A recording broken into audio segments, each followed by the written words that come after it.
آج کی اس ویڈیو میں آپ کو ایک نسخہ بتانے والا ہوں، اور وہ نسخہ یہ ہے کہ تنخواہ کے پیسوں کو مہینے کی آخری تاریخ تک کیسے بچایا جا سکتا ہے۔ تو اس حوالے سے آج کی اس ویڈیو میں آپ سے ہوگی بات۔ یہ واقعہ ایک سعودی نوجوان کا ہے۔ یہ اپنی زندگی سے مطمئن نہیں تھا۔ اس کی تنخواہ صرف 4000 ریال تھی۔ شادی شدہ ہونے کی وجہ سے اس کے اخراجات اس کی تنخواہ سے کہیں زیادہ تھے۔ مہینہ ختم ہونے سے پہلے ہی اس کی تنخواہ ختم ہو جایا کرتی تھی اور اسے قرضہ لینا پڑتا تھا۔ یوں وہ آہستہ آہستہ قرضوں کی دلدل میں ڈوبتا چلا جا رہا تھا، اور اس کا یقین بنتا جا رہا تھا کہ اب اس کی زندگی اسی حال میں ہی گزرے گی۔ باوجود یہ کہ اس کی بیوی اس کے مادی حالت کا خیال کرتی، لیکن قرضوں کے بوجھ میں تو سانس لینا بھی دشوار ہوتا جا رہا تھا۔ ایک دن وہ اپنے دوستوں کی مجلس میں گیا۔ وہاں اس دن ایک ایسا دوست بھی موجود تھا جو صاحب رائے آدمی تھا، اور اس نوجوان کا کہنا تھا کہ میں اپنے اس دوست کے مشوروں کو قدر کی نگاہ سے دیکھتا تھا۔ کہنے لگا کہ میں نے اسے باتوں باتوں میں اپنی کہانی کہہ سنائی اور اپنی مالی مشکلات اس کے سامنے رکھی۔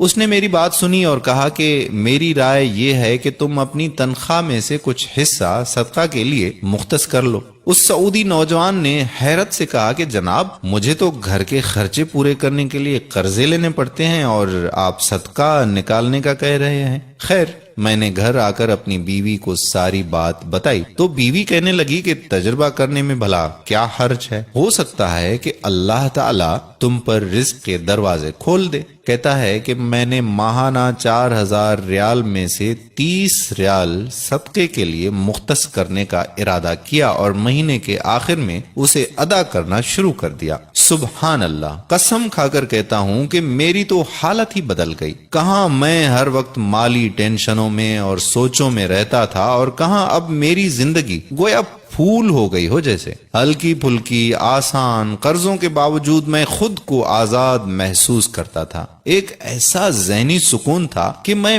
بیان نہیں کر سکتا۔ پھر چند ماہ بعد میں نے اپنی زندگی کو سیٹ کرنا شروع کر دیا، اپنی تنخواہ کو حصوں میں تقسیم کیا، اور یوں ایسی برکت ہوئی جیسے پہلے کبھی نہیں ہوئی تھی۔ میں نے حساب لگایا اور مجھے اندازہ ہو گیا کہ کتنی مدت میں انشاءاللہ قرضوں کے بوجھ سے میری جان چھوٹ جائے گی۔ پھر اللہ جل شانہ نے ایک اور راستہ کھولا، اور میں نے اپنے ایک عزیز کے ساتھ اس کی پراپرٹی ڈیلنگ کے کام میں حصہ لینا شروع کر دیا۔ میں اسے گاہک لا کر دیتا اور اس پر مجھے مناسب پروفٹ حاصل ہو جاتا۔ الحمدللہ، میں جب بھی کسی گاہک کے پاس جاتا وہ مجھے کسی دوسرے تک رہنمائی ضرور کرتا۔ میں یہاں پر بھی وہی عمل دہراتا کہ مجھے جب بھی پروفٹ ملتا میں اس میں سے اللہ کے لیے صدقہ ضرور نکالتا۔